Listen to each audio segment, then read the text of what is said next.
know what I think? I think that if we can generate a large voter turnout, if many, many people stand up, fight back, and tell us that our government belongs to all of us and not just a handful of campaign contributors.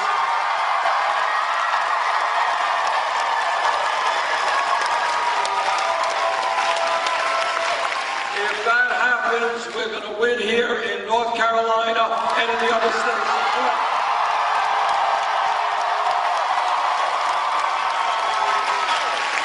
North Carolina, let us, I know as Congresswoman Gafford pointed out, this state, we all know, has an incredible history of so many of their young men and women in the military. We have so many veterans. Let us honor our veterans, defend democracy, come out and vote on Tuesday.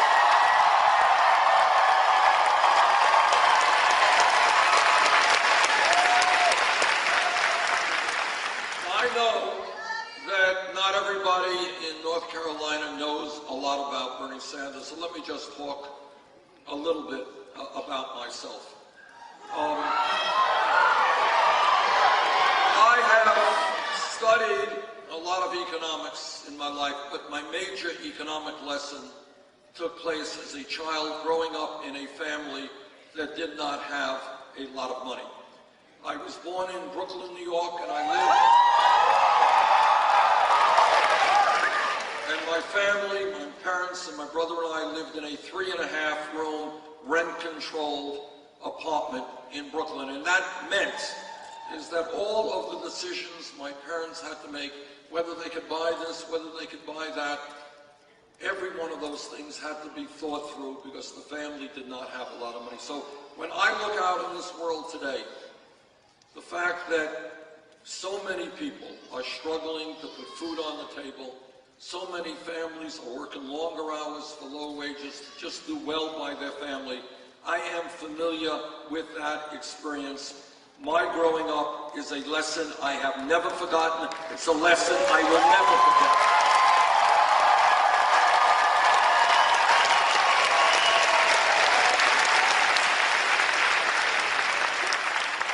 Let me just take a few minutes to point out some of the very significant differences that I have with Secretary Clinton.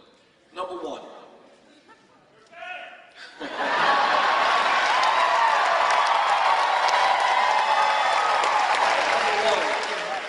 I hope that everybody in this room knows that today, tragically, we have a corrupt campaign finance system which is undermining the nation.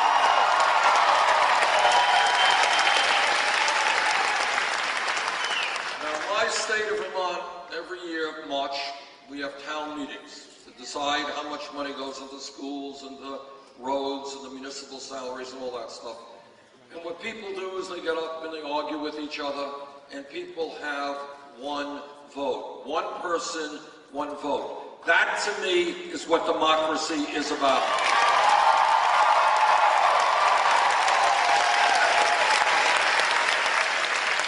And I want everybody to appreciate, we got to think outside of the box, outside of status quo.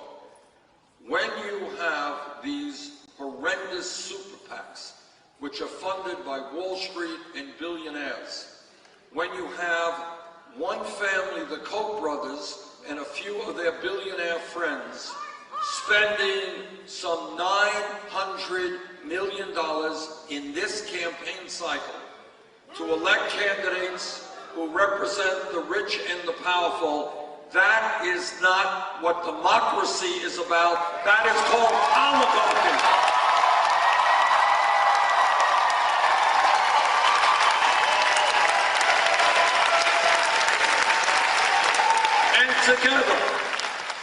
Together we are going to end that cancer of on American democracy. We're going to overturn Citizens United and move toward public funding of elections.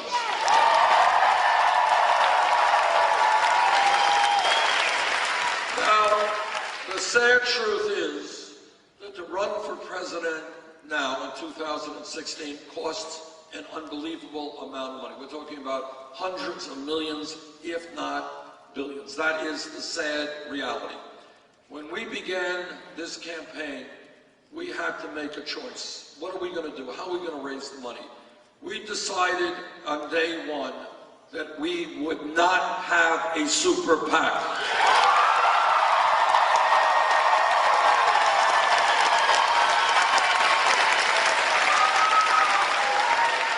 We do not represent Wall Street, the drug companies, the fossil fuel industry. We don't represent the billionaire class.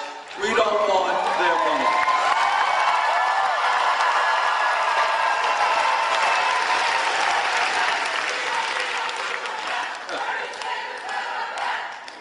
Now, this is a great chorus right here. Now, Hillary Clinton made a different decision. She doesn't have one super PAC, she has more than one super PAC. And what she has done in the last reporting period from her largest super PAC is raise some 25 million, 15 million from Wall Street. She has raised substantial sums of money from the drug companies, from the fossil fuel industry. Now, you don't have to be a PhD in political science to understand that you cannot be an agent for real change in this country when you take huge amounts of money from the most powerful country.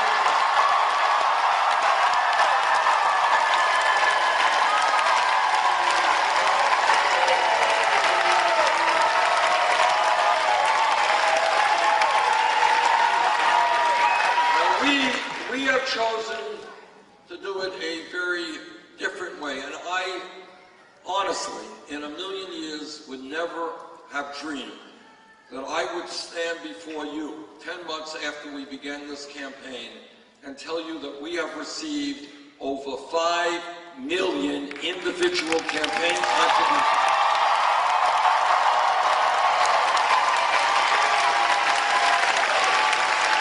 That is more campaign contributions than any candidate in American history at this point.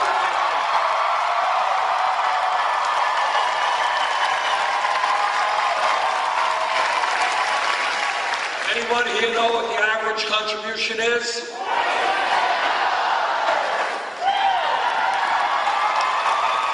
$27.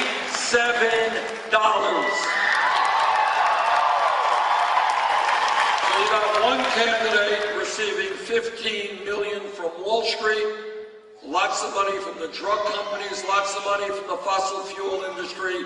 The other candidate receiving 5 million individual contributions at $27 apiece.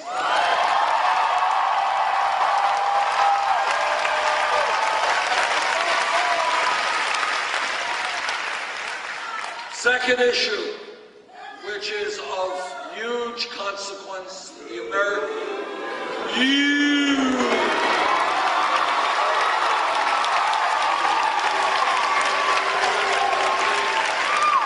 I keep forgetting I gotta take that word out of my vocabulary.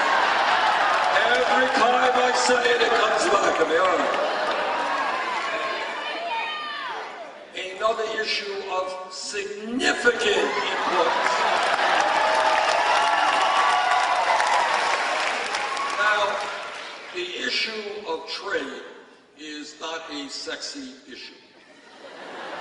And that is that the television media virtually ignores it completely. It's too complicated. It's not dealt with by the corporate media. They have their own conflicts of interest on that issue. But as everybody in this room knows, our disastrous trade policies for the last 30 or 40 years have had a horrendous impact on the lives of millions of working Americans.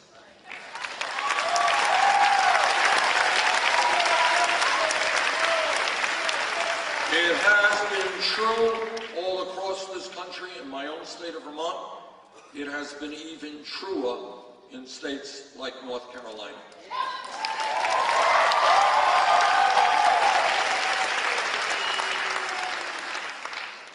Now, way back in the early 1990s, when the issue of NAFTA came up, I saw it for what it was in 5 minutes. And what it was an attempt by corporate America, and by the way, corporate America writes these trade agreements.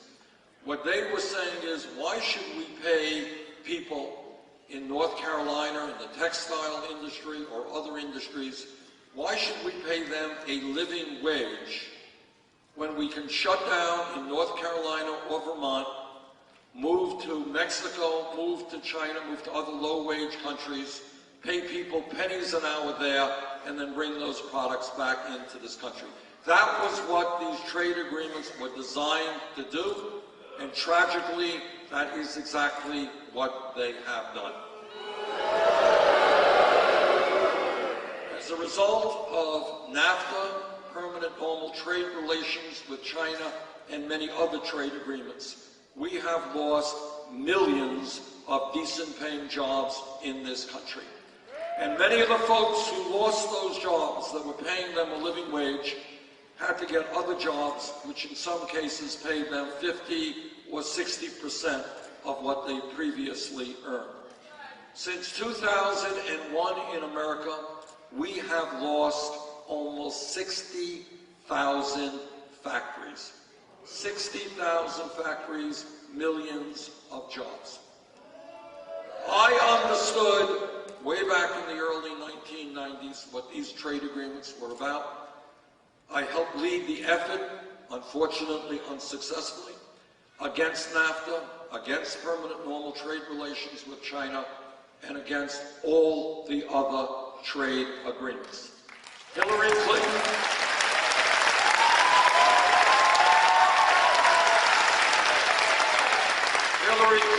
on the other hand, supported virtually all of these disastrous trade agreements. I want to tell you a brief story about trade. In the early 1990s, I went with a congressional delegation to Mexico, and I went to a region called the Maquiladora region, which is a zone in Mexico near the American border where they give special tax breaks to corporations who sell there. And when we went there, what we noticed, now this is back in the early 1990s, we noticed one major American factory after another major American factory. You know, all of the big manufacturers in this country were there. European companies were there. State-of-the-art, beautiful factories. And I said, you know, I would like to meet and visit in their homes some of the Mexican workers who are employed in these factories. Well, we did have the opportunity to meet some of the Mexican workers, but unfortunately, this is true, we could not meet them in their homes because they did not have homes. They were literally living in cardboard shacks. They were making, at that point, it's changed since, but at that point, 25 cents an hour working in these new state-of-the-art factories. We need a trade policy which is fair, not unfettered free trade.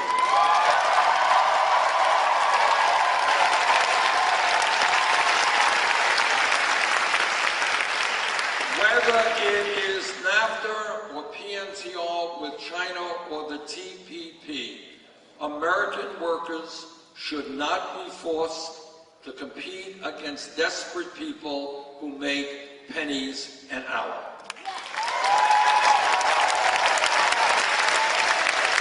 Our job as a country, as a wealthy country, is to do everything that we can to alleviate poverty in poor countries around the world. But we can do that without destroying the middle class of this country.